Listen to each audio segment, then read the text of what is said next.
Welcome to Superior Group of Colleges, Liya campus. Dr. Muhammad Imran Kanjal is here. Dear students, आज हमने molecule के बारे में देखना है कि मालिक्यूल क्या होता है। सबसे पहले हम इसकी डेफिनेशन देख लेते हैं। The smallest particle of a pure substance which can exist independently. इसमें सबसे इम्पोर्टेंट और सबसे जो चीज़ समझने वाली है वो ये है कि एग्जिस्ट इंडिपेंडेंटली का क्या मतलब है। एग्जिस्ट इंडिपेंडेंटली मीन्स कि अगर हम डेफिनेशन में देखें तो smallest particle of the pure substance, यानी वो छोटे से छोटा ज़रा जो इंडिपेंडेंटली एग्जिस्ट कर सकता है। इंडिपेंडेंट एग्जिस्ट करने का क्या मतलब होता है कि हर वो सब्सटेंस इंडिपेंडेंट एग्जिस्ट कर सकता है जो स्टेबल हो। अब स्टेबिलिटी की क्या कंडीशन है कि अगर किसी एटम किसी सब्सटेंस के आखिरी यानी वैलेंस शेल अगर कंप्लीटली फिल्ड है तो इट मीन्स कि वो स्टेबल है और वो इंडिपेंडेंट एग्जिस्ट कर सकता है। अगर वैलेंस शेल यानी कि लास्ट शेल कंप्लीटली फिल नहीं है, जितने उसमें इलेक्ट्रॉन्स की गुंजाइश है उतने इलेक्ट्रॉन पूरे नहीं हैं, तो इट मीन्स कि वो अनस्टेबल होगा, और अगर अनस्टेबल होगा तो वो इंडिपेंडेंट एग्जिस्ट नहीं कर पाएगा। फॉर एग्जांपल अगर मैं एक एग्जांपल दूं तो यहाँ पे मैंने नाइट्रोजन की एग्जांपल ली है। अब नाइट्रोजन के आखिरी शेल में नंबर ऑफ इलेक्ट्रॉन्स अगर हम काउंट करें तो वो हमारे पास 5 है, और ऑक्टेट रूल के अकॉर्डिंग नाइट्रोजन के आखिरी शेल में 8 इलेक्ट्रॉन होने चाहिए। यानी नाइट्रोजन के आखिरी शेल में 3 इलेक्ट्रॉन्स की कमी है। तो इसका मतलब ये हुआ कि नाइट्रोजन इस फॉर्म में स्टेबल नहीं है, अनस्टेबल है, तो ये इंडिपेंडेंट एग्जिस्ट नहीं करेगा। तो फिर ये अपने आप को स्टेबलाइज करने के लिए क्या करेगा, इलेक्ट्रॉन शेयर करेगा या इलेक्ट्रॉन ट्रांसफ़र करेगा ताकि इसका वैलेंस शेल जो है वो कंप्लीट हो जाए और ये स्टेबल हो जाए, और फिर ये इंडिपेंडेंट एग्जिस्ट करेगा। तो इस फॉर्म में नाइट्रोजन के क्योंकि आखिरी शेल कंप्लीटली फिल्ड नहीं है ऑक्टेट रूल के अकॉर्डिंग, तो ये मॉलिक्यूल भी नहीं है। अगर मैं एक और एग्जांपल लूँ तो इसमें मैंने नियॉन की एग्जांपल ली है, और ऑक्टेट रूल के अकॉर्डिंग अगर आप देखें तो इसके आखिरी शेल में 8 इलेक्ट्रॉन हैं। ऑक्टेट रूल क्या कहता है कि किसी भी एटम के आखिरी शेल में 8 इलेक्ट्रॉन का होना ऑक्टेट रूल कहलाता है। अगर हम देखें तो नियॉन के आखिरी शेल में 8 इलेक्ट्रॉन पूरे हैं, इस तरह ये स्टेबल होगा, और अगर ये स्टेबल होगा तो ये मॉलिक्यूल भी होगा। याद रखिएगा, सिवाय नोबल गैसेस के जो कि हमारे पास helium, neon, argon, krypton, xenon वगैरह, सिर्फ इनका ऑक्टेट कंप्लीट होता है, ये स्टेबल होते हैं, ये इंडिपेंडेंट एग्जिस्ट कर सकते हैं और ये मॉलिक्यूल होते हैं। इनके अलावा जितने भी एलिमेंट्स हैं उनका ऑक्टेट कंप्लीट नहीं होता और वो इंडिपेंडेंट एग्जिस्ट नहीं कर सकते, इसलिए वो एक दूसरे के साथ कंबाइन होते हैं डिफरेंट फॉर्म्स के अंदर। इससे नेक्स्ट अगर हम क्लासिफिकेशन देखें मॉलिक्यूल्स की, तो मॉलिक्यूल्स को हम डिफरेंट क्लासेस में डिवाइड कर सकते हैं, और जब हम किसी भी चीज़ को क्लासिफाई करते हैं तो हम किसी ना किसी चीज़ की बेस पर क्लासिफाई करते हैं। फॉर एग्जांपल मैं अगर जनरल वे में अगर आपको थोड़ा सा समझाना चाहूँ तो सपोज अगर हम एफएससी की क्लास के स्टूडेंट्स में उनको कहते हैं कि जिन स्टूडेंट के मैट्रिक के अंदर 1000 प्लस मार्क्स हैं वो एक साइड पे सेपरेट हो जाएं, और जिनके 1000 से कम मार्क्स हैं वो एक साइड पे अलहदा हो जाएं। तो हमने उनको सेपरेट कर लिया, उनको 2 डिफरेंट क्लासेस में डिवाइड कर दिया। किस बेस पे? On the basis of their obtained marks of matrix. तो जब भी हम मॉलिक्यूल्स की भी क्लासिफिकेशन करते हैं या किसी भी चीज़ की क्लासिफिकेशन करते हैं तो हम किसी ना किसी चीज़ की बेस पे करते हैं। तो यहाँ पे हमने मॉलिक्यूल को कुछ क्लासेस में डिवाइड किया है। तो सबसे पहले हमने इनको क्लासिफाई किया on the basis of the types of atom, कि किस तरह के, किस किस्म के एटम जो हैं वो मॉलिक्यूल्स के अंदर मौजूद होते हैं। दूसरी टाइप जो हमने क्लासिफाई की है मॉलिक्यूल्स को, दूसरी क्लास है on the basis of size of molecule, और थर्ड हमने इनको on the basis of number of atoms की बेस पे क्लासिफाई किया। अब हम इनको बारी बारी हम इन तीनों टाइप्स को, तीनों क्लासिफिकेशंस को सेपरेट जो है वो हम डिस्कस करेंगे। सबसे पहले हम इनको on the basis of the types of atoms की बेस पे क्लासिफाई करते हैं।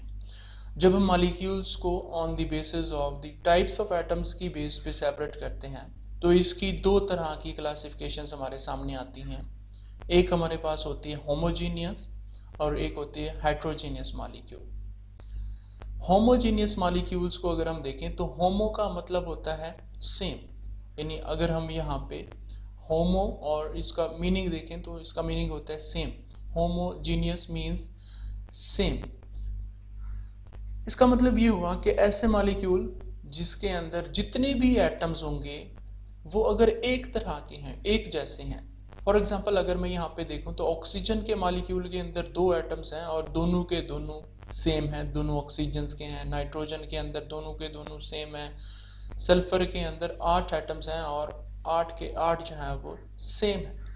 तो ऐसा मॉलिक्यूल चाहे उसके अंदर एटम्स की तादाद जितनी भी है, हमने उसको नहीं देखना, आपने ये देखना है कि क्या वो एटम्स एक जैसे हैं या नहीं है। अगर वो एटम्स एक जैसे हैं तो वो होमोजेनियस मॉलिक्यूल होंगे। इसी तरह अगर हम हेट्रोजीनियस को देखें तो हेट्रो का मतलब होता है डिफरेंट। अब यहाँ से आप अंदाजा आपको हो गया होगा कि हेट्रोजेनियस मॉलिक्यूल ऐसे मॉलिक्यूल होते हैं जिसके अंदर मौजूद एटम एक दूसरे से डिफरेंट हों, डिफरेंट टाइप के एटम्स हों। फॉर एग्जांपल अगर हम यहाँ पे HCl की एग्जांपल देखें तो HCl में हाइड्रोजन और क्लोरीन ये तो डिफरेंट एटम्स हैं। वाटर के अंदर हाइड्रोजन और ऑक्सीजन देखें तो ये हाइड्रोजन और ऑक्सीजन डिफरेंट एटम्स हैं। अमोनिया के अंदर देखें तो नाइट्रोजन और हाइड्रोजन डिफरेंट एटम्स हैं। तो डिफरेंट एटम्स अगर किसी मॉलिक्यूल के अंदर हैं, चाहे वो कम है ज़्यादा है, जितने भी हैं, अगर वो एक दूसरे से डिफरेंट हैं तो हम कहते हैं कि ये हेट्रोजेनियस मॉलिक्यूल है। तो ये पहली क्लास थी on the basis of types of atom. ये मैं इसको रिपीट कर देता हूँ एक दफ़ा। On the basis of types of atom हम 2 क्लासिफिकेशंस में हम डिवाइड करते हैं, एक होमोजेनियस और हेट्रोजेनियस।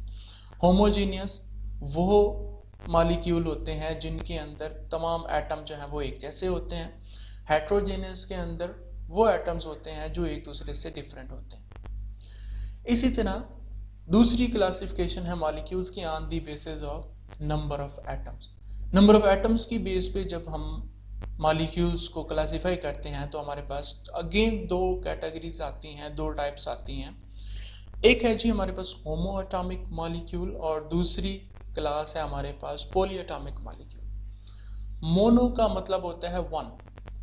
तो ऐसे मॉलिक्यूल जिसके अंदर सिर्फ एक एटम होता है, ऐसे मॉलिक्यूल को हम मोनो एटॉमिक मॉलिक्यूल कहते हैं। और वो नॉर्मली हमारे पास नोबल गैसेस ही होती हैं। नोबल गैसेस क्योंकि अकेले एग्जिस्ट कर सकते हैं, किसी के साथ उनको कंबाइन होने की ज़रूरत नहीं पड़ती, क्योंकि इनका वैलेंस शेल कंप्लीटली फिल्ड होता है। और ये मैंने आपको लेक्चर के स्टार्ट में बताया, अगर किसी एलिमेंट के वैलेंस शेल में वैलेंस शेल अगर कंप्लीटली फिल होगा तो वो स्टेबल होगा, और अगर वो स्टेबल होगा तो वो इंडिपेंडेंट एग्जिस्ट कर सकेगा, और अगर वो इंडिपेंडेंट एग्जिस्ट कर सकेगा तो वो मॉलिक्यूल भी होगा। तो जो नोबल गैसेस हैं, सिर्फ नोबल गैसेस, उनका ऑक्टेट क्योंकि कंप्लीट होता है, वैलेंस शेल कंप्लीटली फिल्ड होता है, इस वजह से वो इंडिपेंडेंट एग्जिस्ट कर सकते हैं। और इंडिपेंडेंट एग्जिस्ट कर सकते हैं तो वो मॉलिक्यूल भी है। तो मोनोएटॉमिक मॉलिक्यूल्स ऐसे मॉलिक्यूल्स होते हैं जिनमें सिर्फ एक एटम होता है, और ये सिर्फ और सिर्फ नोबल गैसेस ही होती हैं। दूसरी टाइप अगर हम देखें तो दूसरी टाइप में हमने यहाँ पे देखा है जी पॉली एटॉमिक मॉलिक्यूल्स होते हैं। पॉली का मतलब होता है मैनी, मैनी से मुराद यहाँ पे मोर देन वन होगा। अगर किसी मॉलिक्यूल के अंदर सिर्फ एक एटम है तो वो मोनोएटॉमिक है, और अगर एक से ज्यादा एटम्स हैं, चाहे वो 2 हैं, चाहे वो 3 हैं, चाहे वो 10 हैं, तो अगर एक से ज्यादा एटम्स हैं तो उन मॉलिक्यूल्स को हम पॉलीएटॉमिक मॉलिक्यूल्स कहते हैं। अगर उन पॉलीएटॉमिक मॉलिक्यूल्स में स्पेसिफिकली ऐसा कोई मॉलिक्यूल है जिसके अंदर 2 एटम्स हैं, तो हम उसको पॉलीएटॉमिक मॉलिक्यूल्स के अलावा हम उसको डाईएटॉमिक मॉलिक्यूल भी बोल सकते हैं। डाई का मतलब 2 होता है, और अगर 3 एटम्स हैं तो पॉलीएटॉमिक मॉलिक्यूल तो है, हम उसको स्पेसिफिकली ट्राईएटॉमिक भी बोल सकते हैं। अगर 4 एटम्स हैं तो टेट्राएटॉमिक मॉलिक्यूल्स भी बोल सकते हैं। लेकिन ओवरऑल फिर हम ऐसा मॉलिक्यूल जिसके अंदर मोर देन 1 एटम्स होंगे तो उन मॉलिक्यूल्स को हम पॉलीएटॉमिक मॉलिक्यूल्स बोलते हैं। अब उसके अंदर जो एटम्स हैं, चाहे वो एक जैसे हैं, चाहे वो डिफरेंट हैं, हमने इस चीज को नहीं देखना। हमने देखना है कि क्या उस मॉलिक्यूल के अंदर एक एटम है या एक से ज्यादा है। इसी तरह जो हमारे पास नेक्स्ट क्लास है मॉलिक्यूल की, वो on the basis of size of molecule है। Size of molecule definitely depend करता है उसके अंदर मौजूद नंबर ऑफ एटम्स, यानी एटम्स की तादाद उसके अंदर कितनी है, और उनकी शेप्स के ऊपर डिपेंड करता है। अगर किसी मॉलिक्यूल के अंदर नंबर ऑफ एटम्स कम होंगे, एटम्स की तादाद कम होगी, तो उससे बनने वाला जो मॉलिक्यूल होगा उसका साइज भी छोटा होगा। इसी तरह अगर हम देखें उसके अंदर साइज, अगर उसके अंदर नंबर ऑफ एटम्स ज्यादा होंगे तो उसका साइज भी बड़ा होगा।